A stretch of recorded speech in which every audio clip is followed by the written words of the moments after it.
because of Talk to Me. In this case, we get to see, Mia dealing with the struggle of losing her mom, but how would you, as Jacqueline, have helped her to come in terms about losing her mother? So when people come and they ask me, like they want to connect with their loved ones, most of the times because they miss their loved ones, because they want to ask them questions.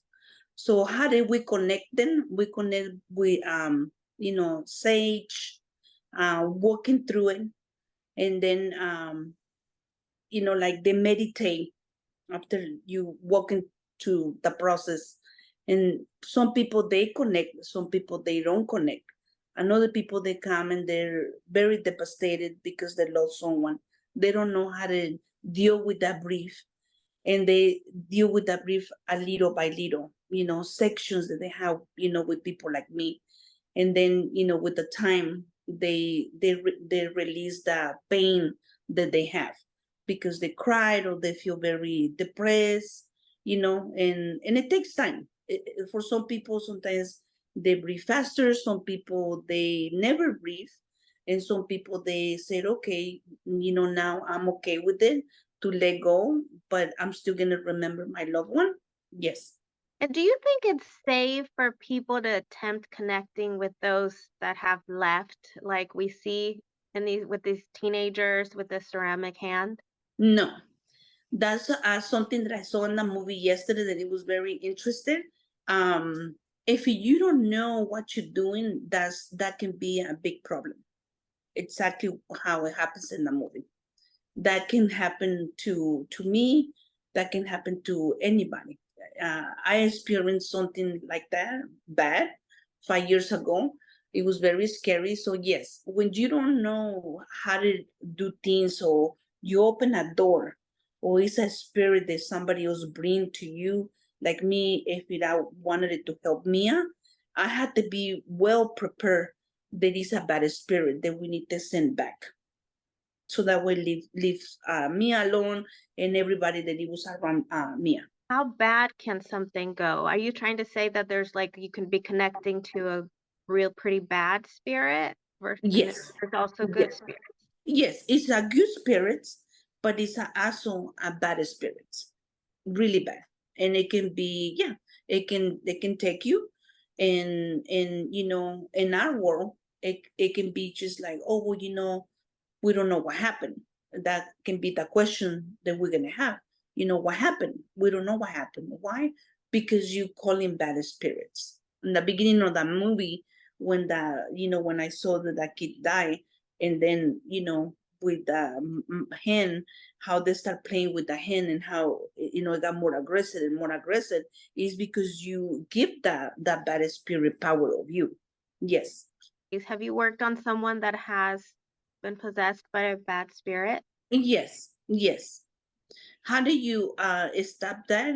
By cleaning people, using different herbs, using different prayers, walk to their house, especially working with them, and they we do, after everything passes, that the person come back and be well again. Yes, yes, I've worked with that people. And Jacqueline, how much does this physically take from you when you're doing these kind of jobs? To be honest with you, it takes a lot. Being working with people that they're depressed, working with people that they lost someone. Yes, sometimes yes, inciting. Especially, it was times where, I was young. I'm 48 years old, but I was younger. I was new in this. I didn't know how to deal with a lot of emotions. Yes, you get devastated. You sometimes say that I had to keep going, that this is what I need to do. Yes, of course. This process of being a healer, being a medium, reading cards, and being a spiritual person, it's not been easy. It's been difficult, but now I can tell you that yes, I'm more, more open to bigger things. I had to do a lot of things to be where I'm at today, strong. where yeah, sometimes I still cry because of course I'm a human and I see people suffering, and that makes me sad. Of course, I'm just like you, just in a different field. But I understand you come from a family of mediums and spiritual healers. Your My mother, so I born in Mexico City. My mother, she was a healer. My father, my grandfather, he was a healer. And when I became more aware to that, it was when I was 17. They, have my cars, and my father in New York, living in New York. My father, he used to tell their friends, my daughter, she can, read the cars, and I read the cars to people, and then they will be like, well, how did you know that? If you don't know me, and that was just a big question. How do you know that? It's the spirits that I have. They give me message to tell you that I don't know, and that's where I think it freaks people out to be like, so how did she knows that if she doesn't know me? Like how did can someone tell me, okay, go to your house and reach the box that isn't here, and that's where you're gonna find what you lost. How would you know that? I think that's one of the questions that everybody asks themselves about someone like me. Have you ever came across feeling like you wish you did not have this healing power?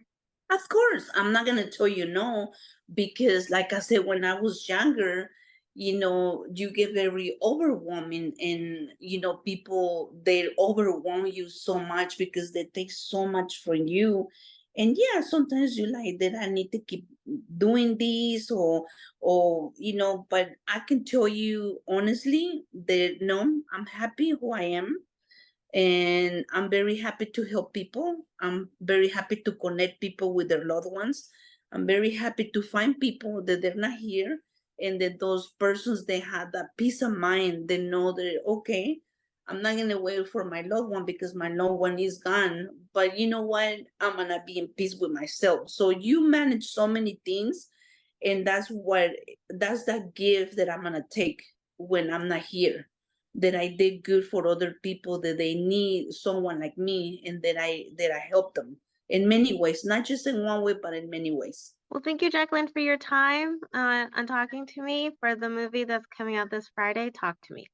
Talk to me. Thank you. Have a good Thank day, you. and it's a pleasure. Thank you. Likewise. Thank you.